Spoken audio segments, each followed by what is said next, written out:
All right, it's Wednesday, December 3rd. Here we go. Great to have you back to Damon Bruce Plus. Thank you so much for coming on by. Like and subscribe if you will. Our good friend, she's here all the time. Katie Queen says, love the little football. When you hit that like button, there you get a spinning football. On Thanksgiving, I think they even turned it into a turkey for a little while. And we're back to footballs now. Fantastic. Thank you very much for tapping that like button. It's going to make this video just grow throughout the YouTube universe, and I appreciate that. You're certainly helping me grow every single time you tap like, subscribe, every time you become a member. We're at a peak amount of members right now, more members than we've ever had, and I thank you all for supporting me. It means an awful lot. Again, I hope I got good advice for you here. A lot of times you might say, well, Damon, are you saying that because it's your sponsor and you don't really believe? I would never have a sponsor that I didn't totally believe in. And look it, don't take my word for it. Take Matt's word for it. Matthew says, good morning, faithful. If you haven't had a Damon Bruce sandwich at Aiyuk's, you are absolutely missing out. He's going to be getting his third for lunch today. I mean, come on. Going back and buying a third sandwich is... That's about as much of an endorsement as you can possibly get, right? And why not? Look at how delicious I am. I mean, that looks like a sandwich you want in your life. You want rings, Niners fans? I got rings for you. Go to Aiyuk's. Get your sandwich at Aiyuk's. Thank you so much to Aiyuk's for being an incredible sponsor. Can't wait till he's coming to town for the Super Bowl. We're going to have a lot of fun on Radio Row together. My man Aiyuk, and sign up for that Love Rewards program. Get yourself free sandwiches when you sign up. Become an absolute hero in your office. You're the person who orders some Aiyuk's catering. They're going to be talking about you and singing your praises for a long time. If you're an office manager, check it out. Get fed at Aiyuk's. Your army marches on its stomach and will be happy that you brought them Aiyuk's. Everyone is happy, whether they are brought to, forced to, just happen to be stumbling into the Dubliner West Portal. One of the best bars in San Francisco. It's everything a bar is supposed to be, nothing a bar isn't supposed to be, and it is just a neighborhood bar. It's great. Say hi to Kenny and John. Love those guys. By the way, it's National Bartender Day. We'll get to that in Today in History. So tip generously, no matter where your bartender is tending bar today, but especially at the Dubliner West Portal. We thank them as always. And here's a little tip for you. Have some fun over on Sleeper. Sleeper right now has got an unbelievable app. It really is the fastest growing fantasy app in the world. Daily, weekly contests. You can put parlays together. All the action that you would ever want in the world of gaming can be found right there for you at Sleeper. And if you use in the link that is right on the top of the description of this video, the promo code Damon, you get a $100 deposit match on your first deposit up to $100. Thanks to our friends at Sleeper, our friends at the Dubliner, our good friend Aiyuk of Aiyuk Sandwiches. Thanks to all of you for being here today. Really, really appreciate you spending your time with me. And we're always looking to improve. That's the goal of this channel. Get a little bit better every day, a little bit more dangerous every day, a little bit more growth every day. Again, we are on our way to 50,000 subscribers. We could be at 49,100 by the end of this show if a few of you lean in and tap that subscribe button. What I want to talk about here is improvement on the 49ers, because there are some guys who are absolutely standing out in the most improved category. And one of the reasons why the Niners have been able to hold on to this season and not see it fall apart with their two best defensive players in Bosa and Warner just out of the picture frame, it's because of the improvement that this team has gotten from several players defensively, and we're going to get into that. What we are not going to do is include Christian McCaffrey on this list. Christian McCaffrey should be the NFL's unanimous comeback player of the year, but he has not improved. He's just healthy again. Christian McCaffrey is as good as he always was. He's just now healthy again. Last season, he was unhealthy. There is no improvement. There's just a return to normalcy. So Christian does not qualify for this list. He should be far and away the NFL's comeback player of the year. If you're coming back from an injury, who has done more, who has affected their team more, who is putting up more scrimmage yards. We have done the Christian McCaffrey is better than anyone wants to admit show already. We did it weeks before the rest of the internet caught up to what I've been laying down for years now about Christian McCaffrey. He is the epicenter. He is the sun. He is the moon and the stars of what the 49ers do as a football team, culture. He is everything to them. He's the most important guy in the building, bar none. Full stop. So he's not on this list. He cannot qualify. There really was no improvement. Just get healthy again. I got 5 names for you. We're going to go in reverse order. And it doesn't really matter the order, I guess, until we get to number 1, because the number 1 player that I think is improved is undebatable. But we start in the secondary with at 5 and at 4. Put them whichever way you want. Jair Brown, Malik Mustafa. These 2 guys have done an incredible job, especially over the last handful of weeks. Last couple of weeks, the duo is really taken that big step forward. You can see that their rust is off them. They're back from being injured. They're back from being dinged. They got their sea legs now underneath them again. You had Jair Brown with just the defensive star of the game with a couple of picks a couple of weeks ago. Malik Mustafa is just at worst a sledgehammer. I mean, that guy hits as hard as the NFL allows anybody to hit anybody these days, and he is getting better in coverage. And because of what they have done to stabilize both safety positions, it is no surprise to see this defense very much holding its own in a year where an awful lot of it should have fallen apart by now. So I got Jair Brown, Malik Mustafa at 5, at 4, at 4, at 5. It doesn't matter. The 2 of them have been outstanding. They have both taken significant step forwards this year and are why the 49ers are where they are right now. The only time we see an offensive player in my top 5 of improvement, it goes to Jake Tonges. I mean, here's a guy that no one expected anything from. And look, we don't see him very much. His production comes and goes depending on what Kyle's going to ask of him in any week's particular game plan. If he's going to run a double tight end set, we saw a lot of Tonges, and then Kittle comes back. So, of course, you're going to see less of your backup tight end. But Tonges has done a really good job. He did a decent Kittle impression earlier in the season in the passing game. He had the game-winning catch back in week 1 in Seattle. And look, the reason why we have hardly gotten to know Luke Farrell at all is because Tonges is out there doing a really good job. I mean, this is someone who I didn't think we expected to make the roster. And he has been a contributor to this offense, that has been important. Again, I don't think you win week 1 in Seattle without him. If you don't win week 1 in Seattle, you are not currently on the lead lap right now. So that was a big play, and he's been good.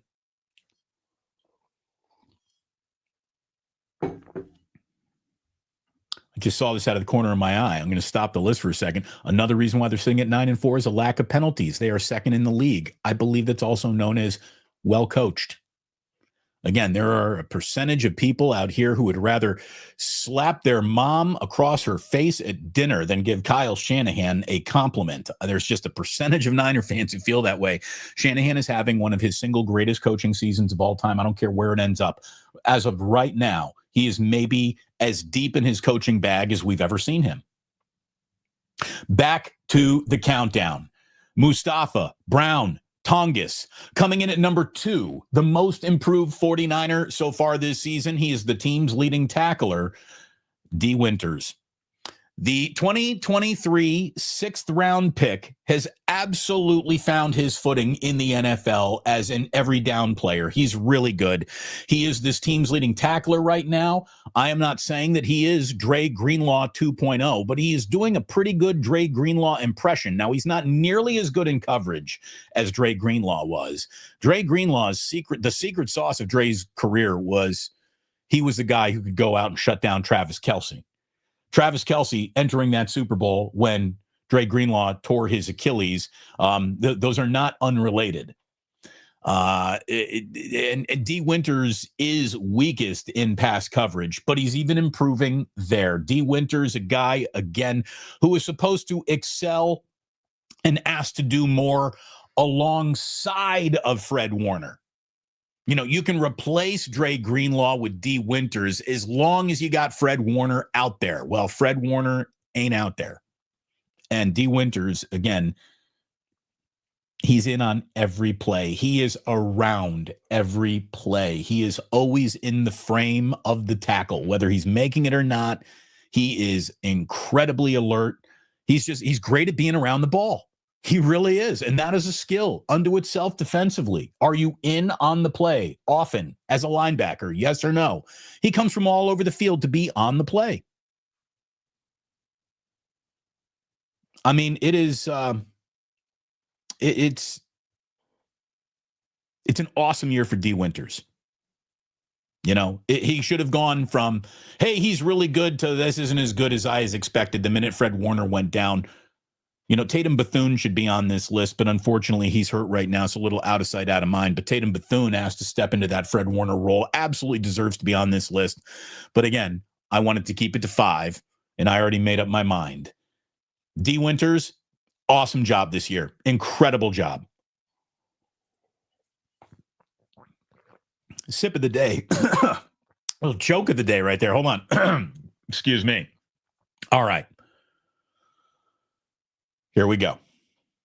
Deommodore Lenoir, number 1 with a bullet. This guy has steadily improved to become the unquestioned top corner on the 49ers and maybe the best corner in the NFC West. You know, there's a couple of guys who I think are in the conversation, but it's not like they are so far ahead of Deommodore Lenoir that Lenoir doesn't deserve to be in it. He's been awesome. He has been awesome. He is consistently defending the other team's top wide receiver.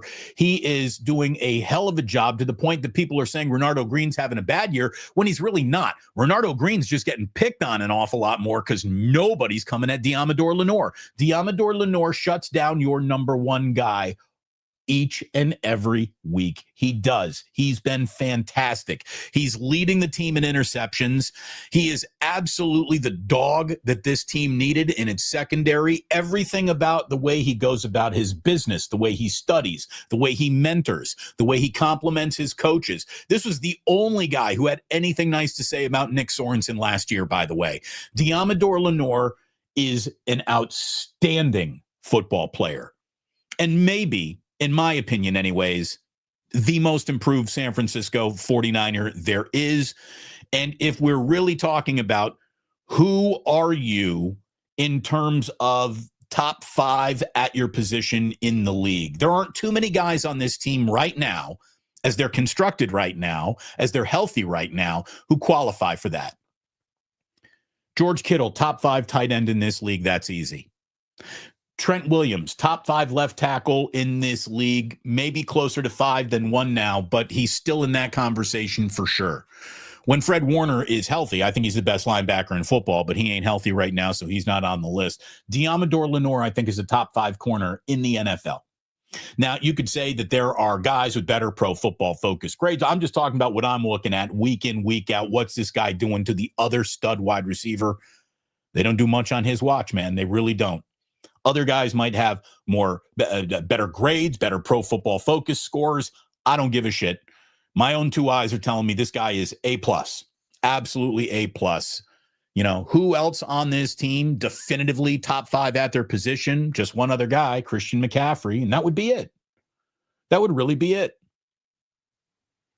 The hell of a year for Kyle Shanahan and guys in his depth chart who we didn't think were going to do very much. He's gotten some out of his guys, and unfortunately, there are other guys who are not just doing nearly enough. Now, if you know I was going to drop my top 5 most improved players on this team, well, the other side of that segment is always the disappointments.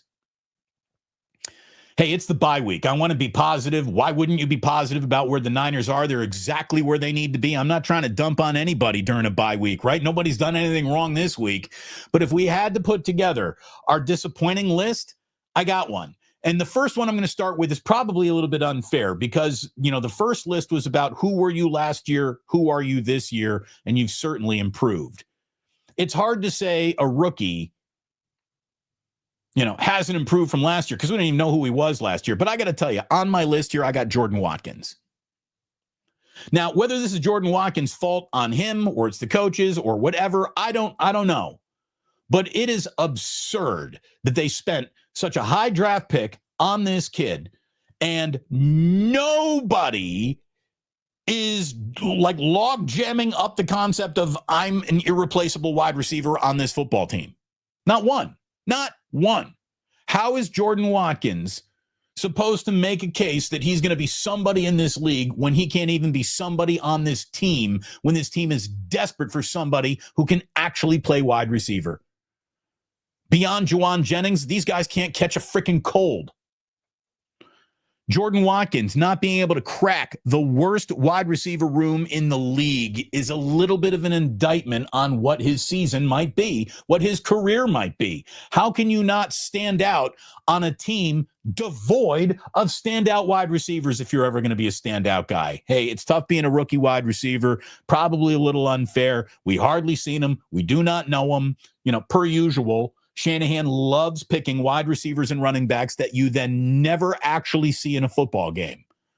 And we'll see if Jordan Watkins is the next in that line or not. My other disappointment, and this is going to seem like, Damon, you're grading hard on this guy. It's only because my expectations were through the roof after his rookie year. I thought that Dominic Pooney was going to be an absolute mauler this season. He's been good. He's been good. I thought last year for a rookie, he was great. He's regressed to good. And, he's still among the least of this offensive line's issues. But I really thought he was going to come on and just be like perennial Pro Bowler, dominant, unbelievable guard for the 49ers. I thought Dominic Pooney was going to run the world. I really did. I thought that this guy was going to just be a hog molly of the first degree, just killing dudes every single week. It's not quite that. I thought his rookie season showed an awful lot more promise than we've seen promise delivered upon here in his sophomore year. Again, this is a tough grade. I am being a tough grader on Dominic Pooney, but it's only because I expect you to be, the friggin' valedictorian. I really thought that you were going to be my best student, and you're just getting B pluses. B plus is good, but not good for you because you're an A plus level student. So Dominic Pooney, I guess, is my second biggest disappointment. And having said that, he's still been very good. But I want him to be the best guard in football, and I thought he was going to be on that track, and he's not on that track after his first season. When it comes to the biggest disappointment, I hate to say it, but the last couple of weeks have cemented him as the biggest disappointment on this team. Ricky Pearsall, like, what would you say it is you do here? Ricky Pearsall is the most disappointing guy in Santa Clara by far. Again, if I'm going to hold it against a rookie, Jordan Watkins, not being able to stand out, Ricky, what is your excuse? He is, there's lots of reasons to want it to happen. I can tell they're trying to make it happen.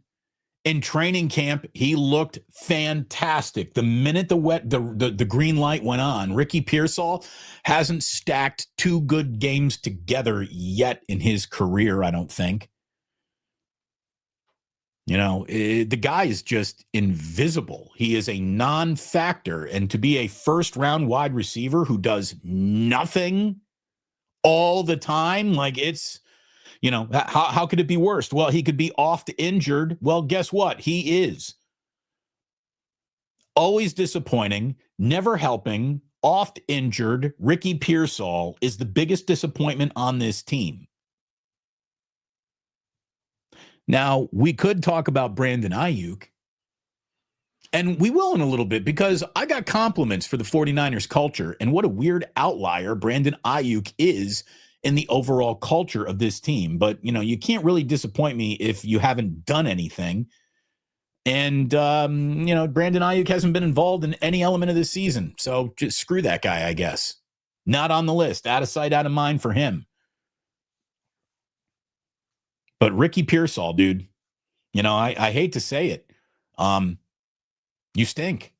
Right now, at this point in your career, you stink.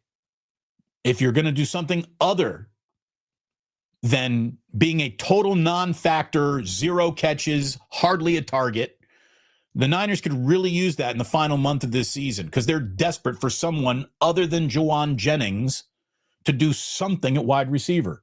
You know, Kendrick Bourne had his good game of the year. I don't know if we're going to get another one. I don't think Demarcus Robinson is going to do anything that makes us go, oh, thank God they signed that guy.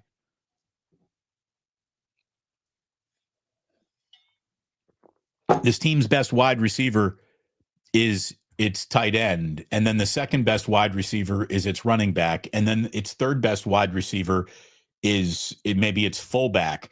And then I want to tell you that I like Jake Tungus, and then I want to tell you that maybe Ricky Pearsall is the 6th or 7th guy I'm most comfortable throwing to on this team. I mean, good God. He just does nothing. Now, you know, overdrafted. This is all on Kyle. Kyle can't develop them. Yeah, there's plenty of criticisms when it comes to Kyle picking skill position players. How often they flop is staggering, considering that's what he concentrates the most on.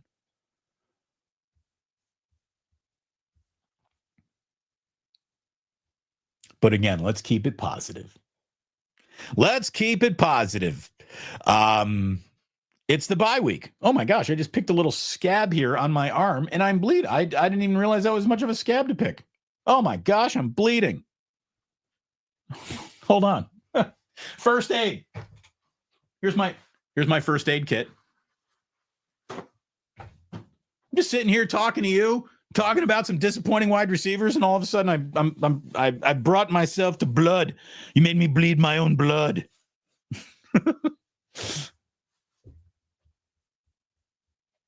We got a bleeder. Medic. Thank you for your sister of mercy. Come to Damon's aid. Oh, sister of mercy.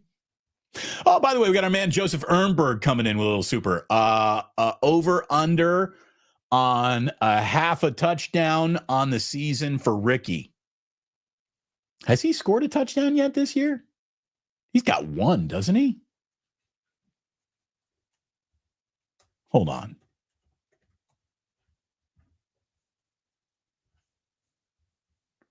Let me see. Ricky Pearsall. Holy shit, he doesn't even have a single 25 catches, 347 yards. He's averaging 13.9 yards per game, everybody. That's just over a first down. And 0 touchdowns. What a bum. What a bum. Sorry. God, that's bad.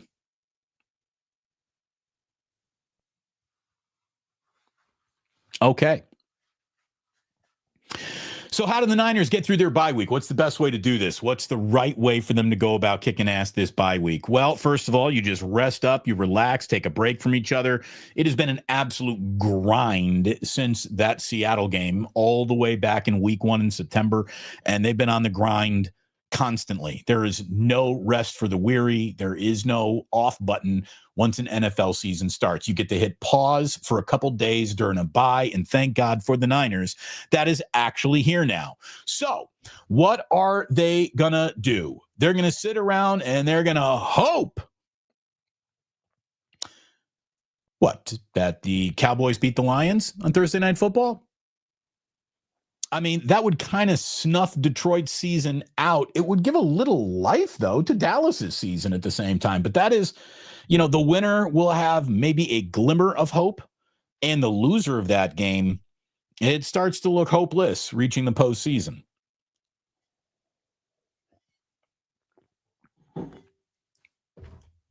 The single biggest thing that could happen, though, for the 49ers this week is the Packers beating the Bears.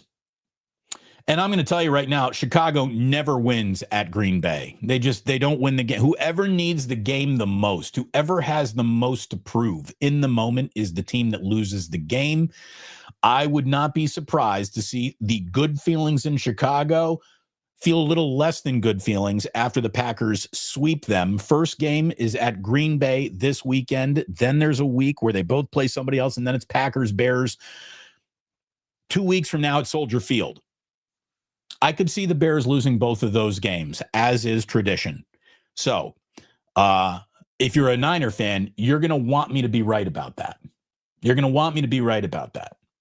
Let's see Chicago get softened up a little before the 49ers get their shot at the Chicago Bears. The Cardinals probably don't have any real intention to shock the Rams. I don't see it, especially with LA getting got last week in Carolina. So I just think that Sean McVay is going to have his team ready to not be trapped or let down after they let down in Carolina.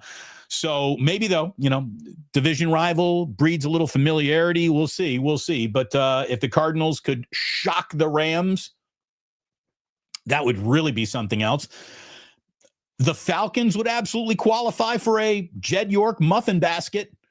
If they were to beat the Seahawks, that's going to be tough to do. Seattle is 5-1 on the road. Atlanta has reached the, hey, everybody, we're the Falcons, we stink portion of their season, but there is talent in Atlanta, and there is a decent enough defense against the pass in Atlanta to maybe take one off of Sam Darnold on the road. I don't know.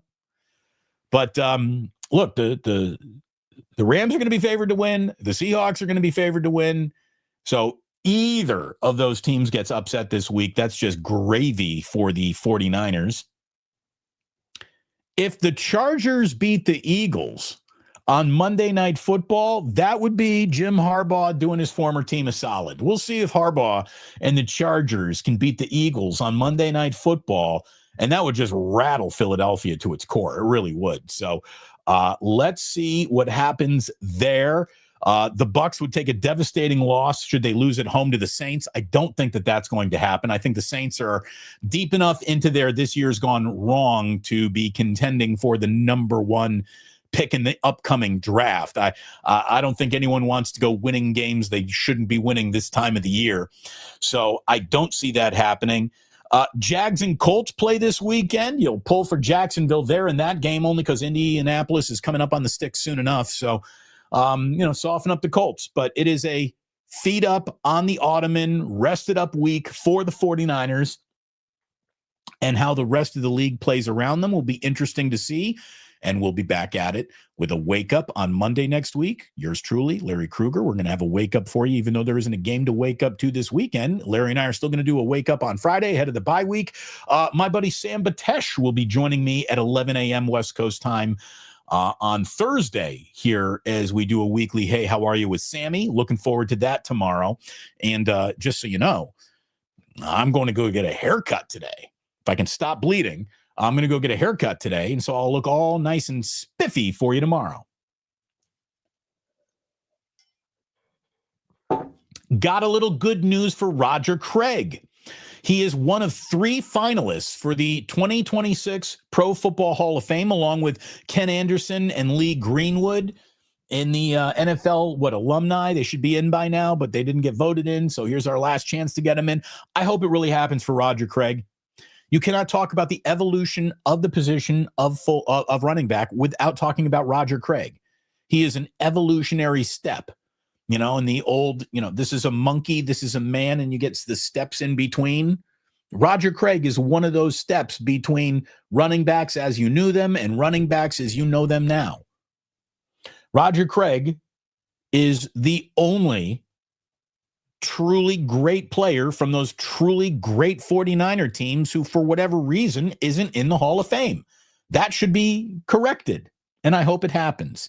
Apparently, Bill Belichick beats out Mike Shanahan, Mike Holmgren, and George Seifert to join the list. All of those guys with connections to the Niners, of course. Robert Kraft is on the list as a contributor. And Josh Dubois of the AP says that 1 to 3 of them will be getting in. Let's just hope Roger Craig's time is now. Because if not now, when? Really hope it happens. Really, really hope that it happens.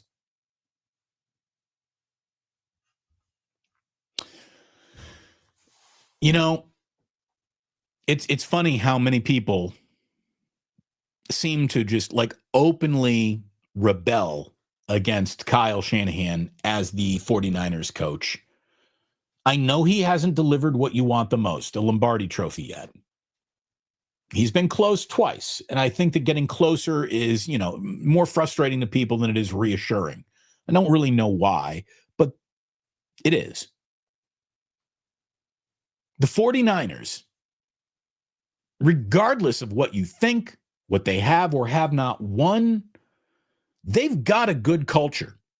And I know we've talked about how, they take players to the 11th hour and the mattresses and contract negotiations, and it feels like they invent acrimony in contract negotiations that should have less acrimony in them. But when it comes to retaining the players that they want to keep, they, for the most part, do that. And players want to play for the 49ers. Players really like how they're treated in San Francisco, for the most part. For every Will Snead you got complaining about the way things were around here, you got tons of other players with not a negative peep to say about their time with the 49ers. And again, they keep who they want to keep. Even in a year of austerity where they said they're going to be waving goodbye to a couple tough choices, they kept who they wanted to keep. This is what makes the Brandon Aiyuk situation such just a weird head scratcher. Like, what is happening with the 49ers and Brandon Aiyuk is what always happens with the New York Jets, what always happens with the Cleveland Browns, where a level of dysfunction just is never overcome. And you can call it the owner, you can call it the culture, you call it whatever. All I know is that, this Brandon Aiyuk story happening from the New York Jets locker room probably just gets yawned at. Like, that's standard operating procedure. That's how bad everything is over there. What's really weird about this is that everything with Aiyuk seemed to be smoothed out. Like, the player being volatile should have been smoothed out when the player got broken off the amount of money the player wanted in the first place to stay in a very good opportunity on a contender. But no, for whatever reason, it was not right with Brandon Aiyuk, and that to me is not a demerit against the Niners culture. It's a demerit against Brandon Aiyuk. He is the individual mole popping his head out of the hole saying, I got a problem, I got a problem, I got a problem. There aren't other Niners popping their heads out of the hole saying, we got problems with this team the way that he did. So it falls on him. He's the miserable player. He's born to be miserable. The aggrieved party at all times is Brandon Aiyuk. He's not going to play another down for this team. I think we all see that. The 49ers culture, it ain't perfect, but it's pretty damn good. And in football, that's hard to find. Year in, year out. No matter how the season went, 2 years, 3 years ago, you're in the Super Bowl. Everybody can pat their friend on the back when you make a Super Bowl appearance. I know you didn't win it, but believe me, going to a Super Bowl is a pretty good football season. So the Niners were happy to pat each other on the back, I think, after that. And then everything that could go wrong did go wrong because Christian McCaffrey got hurt the following year and it all crumbled. They still maintained a good culture. They really did. I know the results weren't there, but the culture didn't change.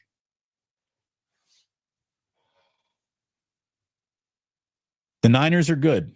The Niners are competent. They're not negligent. They're not incompetent. Of course, they make frustrating decisions at times, but they're pretty good. And I wanted to leap off that to bring us to what real dysfunction and real bad culture look like, because we're seeing it again. They can't even hide it in plain sight. Can we talk a little bit about the Clippers? I know we're jumping from football to basketball here, but there's not a lot of things that make me go from like scrolling through my phone like this to like, whoa, sitting up and going like this. Chris Paul got sent home by the Clippers around midnight last night, never to return again. Now, is Chris Paul still a good player? Not really. Is he hanging on officially too long at the end of his career? Definitely. But he went back to the Clippers because that's kind of where it started. And he was, I know it started in New Orleans, but you follow along. He is arguably, outside of Loy Vaught, the greatest Clipper of all time, and he's probably a greater Clipper than Loy Vaught. I just got warm Loy Vaught memories. But shout out Loy Vaught for any of you who know. Loy Vaught was the only thing the Clippers had for like a decade.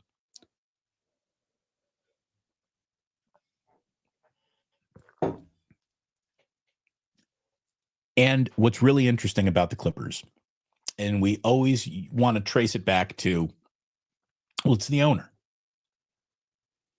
The Jets will never be good as long as it's Woody Johnson owning them. The Knicks will never be a real contender as long as James Dolan is meddling. There are certain owners, and my goodness, Don Sterling, the NFL's premier pecker checker, seriously, Donald Sterling would go down to the locker room and check out big black dicks with his friends and like point them out, like, look at my mandingos. Like, he was really a screwed up dude, really a shady character that should have been thrown out of the league years ago. The off the record stories that I've heard about Donald Sterling are enough to make your skin crawl. But he's not there anymore. And still, the Clippers got a clip. Who is Donald Sterling replaced by? Just another buffoon? Hardly. Replaced by the single richest owner in sports history, and Steve Ballmer, in terms of the amount of money he brings to the table. You got Ballmer, who is this freewheeling, spirited, rah-rah owner who's thrown a ton of money at the Clippers and then said, wait a minute, we can't be renting our own apartment from the Lakers and the Kings. We need our own place. So then he was really going to change the Clippers culture by building a state-of-the-art arena, which everyone who has walked into the Inuit Dome says, all right, this is the future. This is pretty cool. If Chase Center was a big step into the present, the Inuit Dome is a step into the future. Star players, big money, big trades, a really good coach, I guess, in Ty Lue. Nothing changes. Clippers got a clip.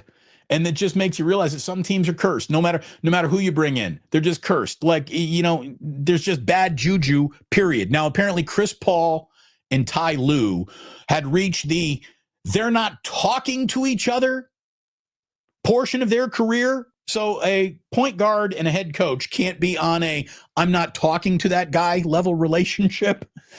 And I guess that's where it all broke down. But, here's all you need to know about how horrific the Clippers are as an organization. They are crapping all over the swan song of the only player that might ever go into the Hall of Fame wearing a Clipper jersey, right? I mean, like the Clippers had 0 retired numbers. You figured Chris Paul would have been the first retired number. Do you think Chris Paul's going to want to come back for a Clipper retirement ceremony after this? Blake Griffin signs a massive deal saying, I'm the one freaking idiot who wants to be a career Clipper now. And as soon as he signs that huge deal, they trade him. Let me give you another example of just how poorly designed, run, conceived they all are. Are you ready? Are you ready for this? Guess who owns the Clippers' first-round pick this year? The Oklahoma City Thunder. You just watched them last night, Warriors fans. Do they look like they need a first-round pick to you from the Clippers? I mean, they're going to have a top 5 pick because the Clippers suck.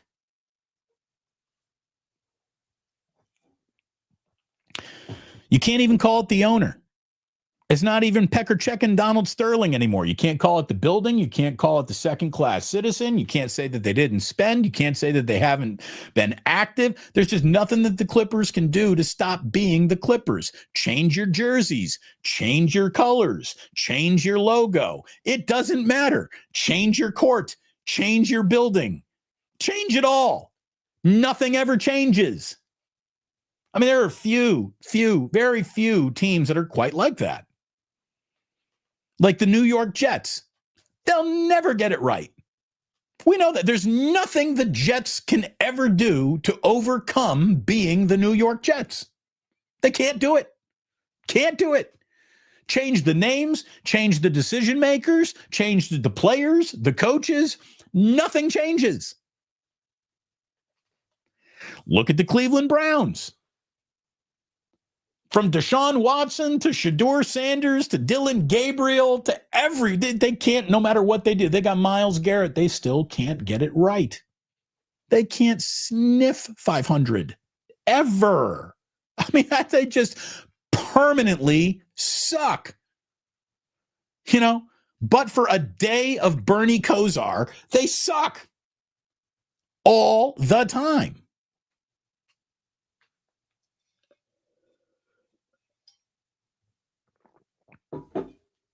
What is amazing about the used to be Oakland A's is they somehow, as a team, overcome their terrible ownership and situations and stadium and lack of interest overall. Like the A's still throw down decent baseball seasons in spite of the way they're run, the way they're owned, or where they're playing. That's kind of amazing. It really is. But another team that used to be in Oakland, they just, no matter what happens, again, the Raiders refuse to ever be taken seriously, ever. You cannot spend a minute of your life taking the Raiders seriously, because the minute you do, they're going to make you look like an idiot. I have had 20 years of extreme Raider criticism. Everyone told me that I was a hater.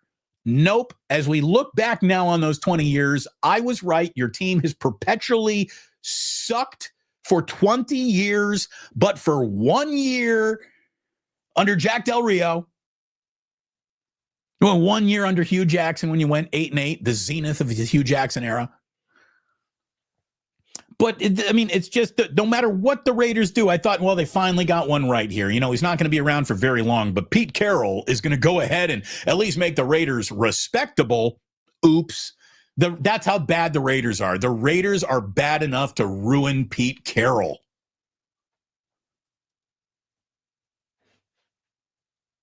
We know that the Cowboys have every advantage a professional sports organization could ever want. The Cowboys are set up with more resources, more property, more bells and whistles, more money, more attention, more everything. And no matter what, Jerry Jones is going to screw it up every single time. Like with Jerry there making decisions, I don't think they'll get it. I do not think the Cowboys will be winning a Super Bowl in Jerry Jones's lifetime because of Jerry. There are just certain teams. No matter, by the way, the Dallas Cowboys are a shining example of great organization when you compare them to the Clippers. I mean, that's, as bad as it is, good God, they're the Clippers. They're the Clippers. They've attached themselves to the single least interesting great basketball player of all time in Kawhi Leonard. I mean, Kawhi Leonard, when's the last time you thought of Kawhi Leonard without you watching him play? Like, you never think of that guy. That's got to be the least valuable superstar in the history of this is our star. Paul George, a close second, I guess.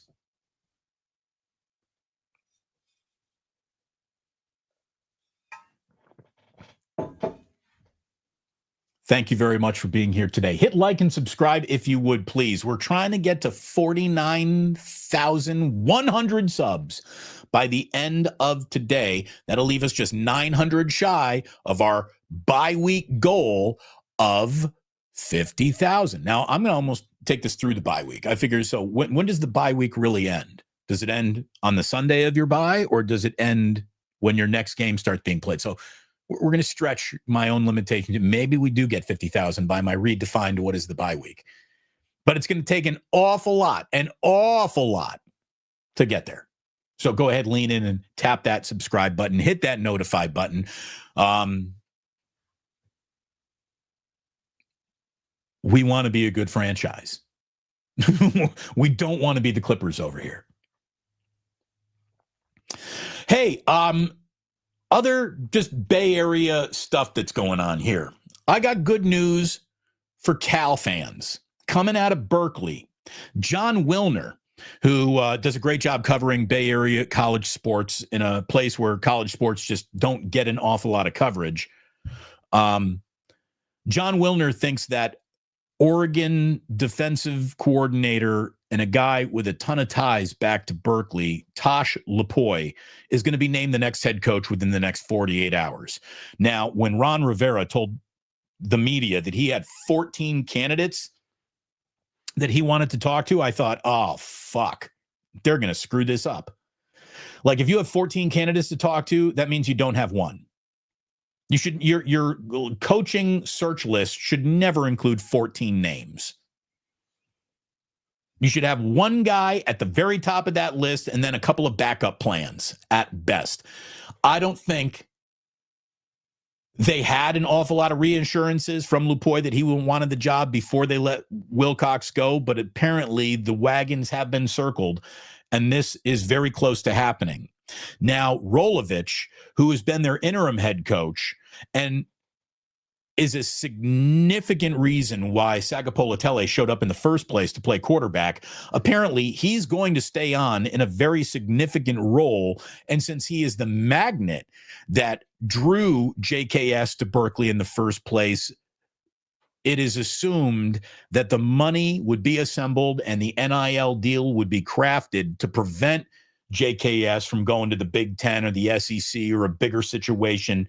And if you're telling me that coming out of the Justin Wilcox era, next season of Cal football is Lupoi the coach, Rolovich stays, and Sagapolutele stays, that's best case scenario for Cal this offseason. It truly, truly is. And then Cal never gets its best case scenario. They might this offseason. And if they do, maybe letting go Wilcox was the right move. But I got to see that before I believe it. I really do. Hopefully this happens.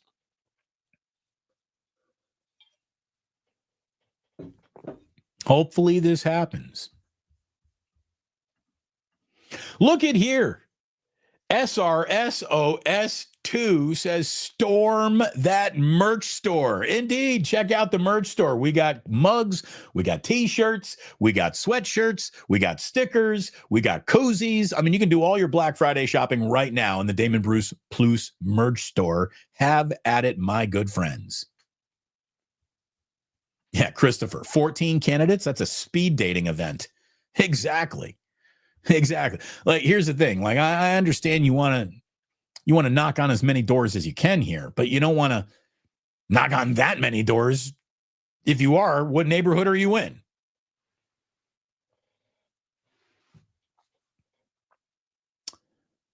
So, good news for Cal. Let me just say, did you watch Warriors last night? Because I told you they weren't gonna beat the Oklahoma City Thunder. And to be honest with you, Steve Kerr could have let Pat Spencer stay in that game. They weren't going to beat the Oklahoma City Thunder. The Thunder are rolling right now. I know that they got close. They made things interesting there. They made some people lean forward in their seats. I will say this. Steve Kerr pulled the fun right off the court last night. And that's why I was a little upset at Steve last night. I don't look. They weren't going to beat the Thunder even with Pat Spencer hitting Dirk Nowitzki one-legged fadeaways. They weren't going to beat him. But Pat Spencer made that game fun. And Pat Spencer deserved to finish and close out that game. And don't tell me he didn't have the gas to finish. That guy has got a ton of gas. He hardly ever plays, and he was playing his career game last night. And right when Pat Spencer pulled the the Warriors back into that basketball game and the crowd back into that basketball game. I mean, it was, you could hear a pin drop inside a Chase Center. Then Pat Spencer starts going off. Crowd is in. The vibes are vibing. All of a sudden, you got a lead over the Oklahoma City Thunder here. Early fourth quarter, late third quarter, things are rolling. And what does Steve do? He takes his best player, well, not his best, his hottest player off the court to bring back Brandon Pajemski, who immediately misses a three and then turns a ball over. And then a nice little margin that meant you were in the game goes back to like 6-7, and the Thunder are just all back in control of this game. And Steve, you fucked that up. You really did. And here's the thing. You probably didn't screw it up in terms of you're going to lose anyways. They weren't going to beat the Thunder last night. There was only one way the Warriors were going to beat the Thunder last night, and that was if Draymond Green and Jimmy Butler both together had one of the greatest games the two of them will ever play together. Jimmy left the game injured. Draymond played pretty darn well, hitting some big threes along the way too, but if any explosion of success was going to happen, Steve Kerr ran over and he put the pin back in the grenade and made sure nothing exploded. I thought it was a terrible substitution. The worst, I've got a hunch as to how to close this game out we've seen from Steve in a really, really long time. Now the Warriors are going to hit the road. Philadelphia, Cleveland, Chicago. Then they come home, they see Minnesota, and then they're back out on the road again, Portland and Phoenix. Steph Curry, you cannot get healthy fast enough. Seth Curry, nice little debut. Hooray. His brother's better. You need him back.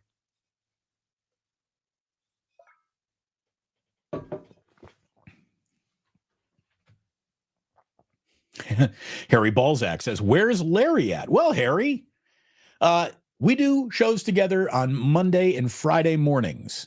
It is Thursday. No, excuse me. It's Wednesday. So we'll be talking to Larry in 48 hours. Thanks for asking. Thanks for watching. Hit like and subscribe. Don't miss a thing that we do. Don't miss another Sharks game. I'm telling you, right now, the Sharks are officially the most interesting team in the Bay Area that has nothing to do with the NFL. Go Sharks! There's no doubt that the 49ers have done everything humanly possible to remain interesting in this year. But when it comes to really interesting present and maybe the brightest future in the Bay Area, I don't think anybody has more than the Go Sharks! Oh my God, Go Sharks! San Jose looking for its 10th win at home this season. They are 9-4-3 at the tank. And we'll see what they got against a pretty good Washington Capitals team coming to town. I already was getting my boys excited this morning as they were getting dressed for school. I said, guys, the Sharks are playing tonight. You want to watch a little hockey? You're like, yeah. So that's good. You got to sell them on it. Sell them on the idea that fun things are coming. Fun things are coming. All right.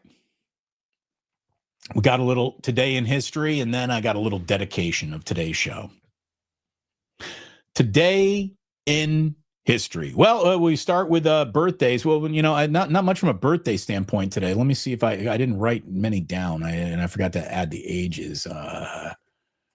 Today's birthdays. Let's see. We go here. I can tell you, it would have been Ozzy Osbourne's birthday. Oh, Amanda Seyfried, the chick from Mean Girls, the blonde with the weather boobs. She's like, it's going to rain. Her, Amanda Seyfried, whatever her last name is. She's 40. There you go. Happy birthday. Happy 57th birthday to Brendan Fraser. From Georgia the Jungle to he's back.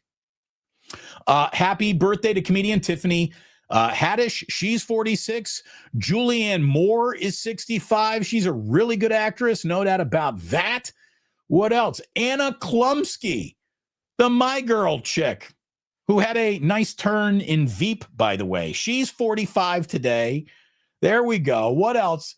Daryl Hannah, 65 years old. Daryl Hannah. There you go, Daryl Hannah. Looking good still, Daryl.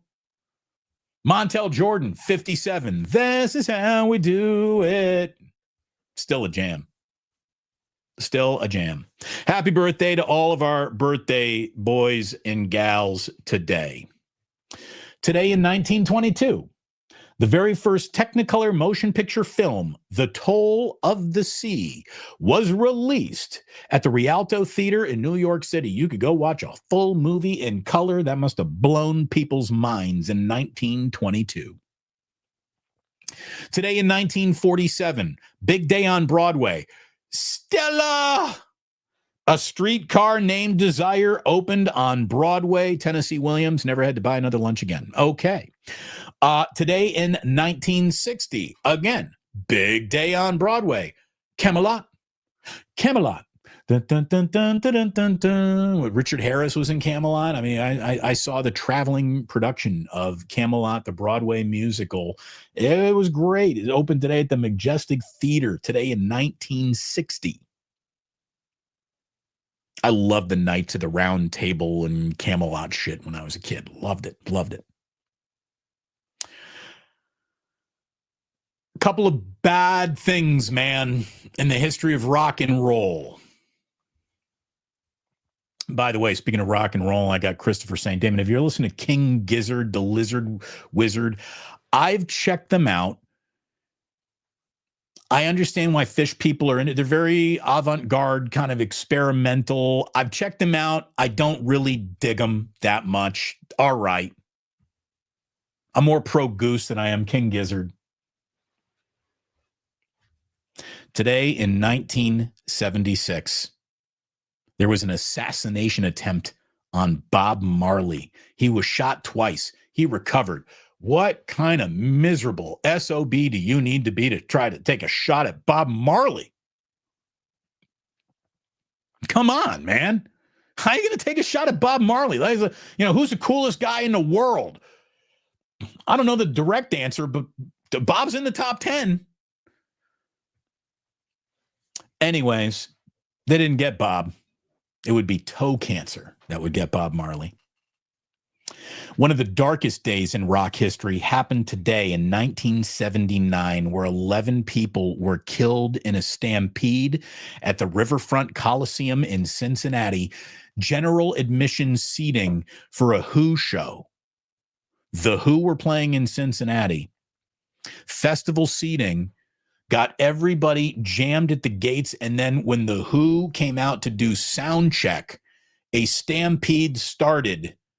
And 11 people were trampled to death today in 1979. One of the worst things that ever happened at a rock concert. Today in 1994, oh my God, how much more of my life would have been productive if this hadn't happened? Today in 1994, the Sony PlayStation was released in Japan. The Sony PlayStation, how many thousands of hours of my life have I pissed away playing video games? I don't really regret it. I've enjoyed all of them, but I can only think, like, had I only done push-ups or been writing a screenplay or been doing sit-ups, I could have either been a genius screenplay writer by now, or I would have been an underwear model. If I had taken all of my hours playing video games and just did sit-ups, I would have had the world's greatest abs. I chose to play video games. As I told you, today is Bartender Appreciation Day. Please appreciate your bartenders. Say hello to Kenny and John for me at the Dubliner West Portal. Again, thanks to our friends at Sleeper for sponsoring today's show, and of course, Ike of Ike Sandwiches. Now, I got to leave you today with some sad news and a rest in peace to a friend of mine named John Green. And I won't pretend that I knew John very, very well, but John, so here's how I met John Green. John used to work at Salesforce with my wife, Jillian. Jillian and I are at a fish show in Mexico. We're walking across the beach and she sees someone she recognized. She's like, I work with this guy. So this is where I meet John Green for the first time at a fish show in Mexico. Now, because I had dragged Jillian down there, John was there, because he's a huge fish fan. He and I got along great right away. We started talking about the band and how long we've been blah, blah, blah, blah. He's an East Coast guy. He's originally from Philadelphia. Well, he just lost his life. He had cancer. He battled hard. And after many bouts of, remission, it would come back and then it would get, it would be better and then it would be worse. And then he finally said he wanted to end his life at home with his family with dignity, and there was nothing to really fight for anymore. And over the last month, we've all kind of known this was coming. He was in a Fish cover band called Chum. Alex, the drummer of that band, was at Plus Mania at the Dubliner just about a month and a half ago with us. Hopefully you met him. Alex Bowman is hurting today because his friend John passed away. And I was lucky enough to get to know John through those moments. I was introduced. I got to introduce the band a couple of times, and I really loved those nights. And John Green was a great, great guy, a talented musician, a father, a husband, a good guy. And he played the role of Paige McConnell very, very well. He could tickle those ivories, man. He was a really, really talented guy. And the world is less interesting without guys like that in it. So condolences to the Green family. And know our love will not fade away, John. That's what I have to say.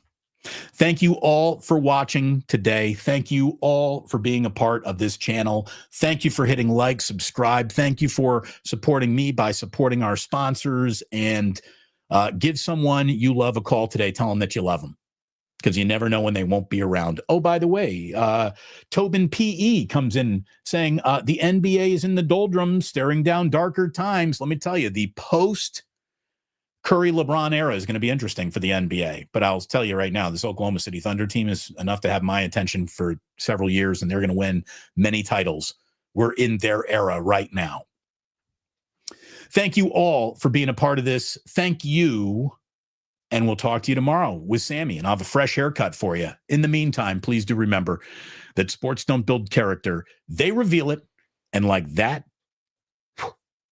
he's gone.